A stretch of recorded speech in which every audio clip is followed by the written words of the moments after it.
পল্লী কবি জসিমউদ্দিনের বাড়ির সামনে এই যে ঘাট, এই ঘাটের সম্পর্কে পল্লী কবি জসিমউদ্দিন অনেক লিখেছেন। তিনি তার আত্মজীবনী জীবন কথা বইয়ের ভিতরে অনেক কিছু লিখেছেন।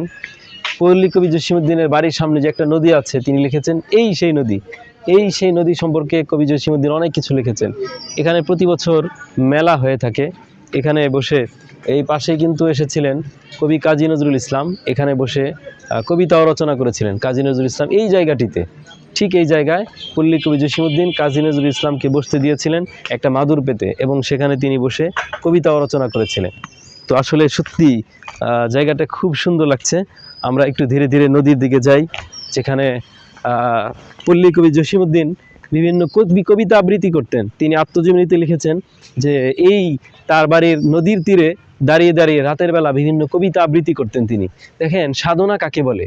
পল্লী কবি জসিমউদ্দিনের কাছ থেকে আমাদের অনেক কিছু শেখার আছে। তিনি একসময় তার অর্থ অভাব ছিল, অনেক কষ্ট করেছেন জীবনে, কিন্তু পরিশ্রম করতে করতে, মেহনত করতে করতে তিনি সারা পৃথিবীকে আলোড়ন সৃষ্টি করেছেন। সারা পৃথিবীতে আলোড়ন সৃষ্টি করে পল্লী কবি জসিমউদ্দিন পৃথিবী থেকে বিদায় নিয়েছেন। কত সুন্দর সুন্দর কবিতা রচনা করেছেন। পল্লী কবি জসিমউদ্দিনের বাড়ির সামনের এই নদীটির কথা কত লিখেছেন। খুবই সুন্দর জায়গাটা। একটা মানুষ চেষ্টা করলে যে অনেক কিছু করা যায়, এবং জীবনে বড় হওয়ার জন্য জীবনে কিছুই লাগে না, অর্থ লাগে না, টাকা পয়সা, ধন দৌলত, বড় বংশমর্যাদা কিছুই লাগে না। শুধু লাগে পরিশ্রম, শুধু লাগে হিম্মত এবং অদম্য স্পৃহা, অদম্য আগ্রহ লাগে। পল্লী কবি জসিমউদ্দিন হচ্ছে তার উজ্জ্বল দৃষ্টান্ত। পল্লী কবি জসিমউদ্দিন কিন্তু অর্থের অনেক অভাব ছিলেন, এক সময় জীবনে অনেক কষ্ট করেছেন। তার বাবা সামান্য একজন শিক্ষক ছিলেন। তিনি একটি স্কুলে ফরিদপুর হিতৈষী স্কুলে তিনি ৩৫ বছর শিক্ষকতা করেছিলেন। সামান্য তার বেতন ছিল, শুরু দিকে তো তিনি কোনো বেতনই পাইতেন না। একসময় তার বেতন ছিল মাত্র ১৫ টাকা। পল্লী কবি জসিমউদ্দিন কত কষ্ট করে তিনি পড়ালেখা করেছেন। তার কিন্তু ভালো পোশাকও ছিল না, পুরাতন পোশাক পরে এবং ছেঁড়া জামা গায়ে দিয়ে তিনি স্কুলে যেতেন। সেই অনেক সময় তিনি অর্থের অভাবে খাদ্যেও অনেক কষ্ট করেছেন, অনেক না খেয়েছিলেন ক্ষুধার তাড়নায়। টাকার অর্থের অভাবে তিনি অনেক না খেয়েও জীবন পার করেছেন। কিন্তু সেই পল্লী কবি সারা পৃথিবীকে তিনি কাঁপায় গেছেন। তিনি কি করে গেছেন, এত বড় হয়েছেন। তার জীবন থেকে আমাদের শেখার অনেক কিছু আছে।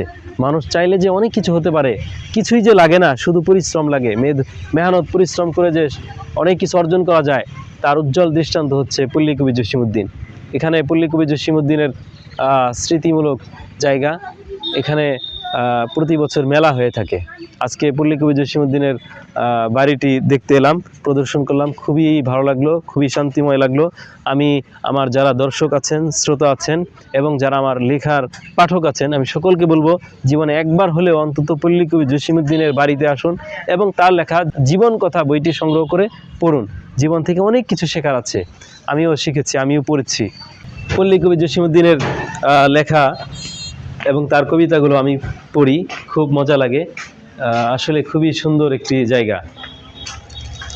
এখানে একটু বসি, এইখানে বসে কবিতা লিখতে পড়তে কি মজা লাগবে। বাড়ি যদি কাছে হতো তাহলে আজকে এখানে থেকেই যেতাম, আজকে যেতাম না। মাঝে মাঝে বসে বসে পড়তাম, লিখতাম।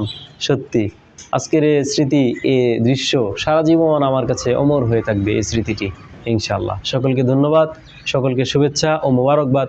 আসসালামু আলাইকুম ওয়া রাহমাতুল্লাহি ওয়া বারাকাতুহু।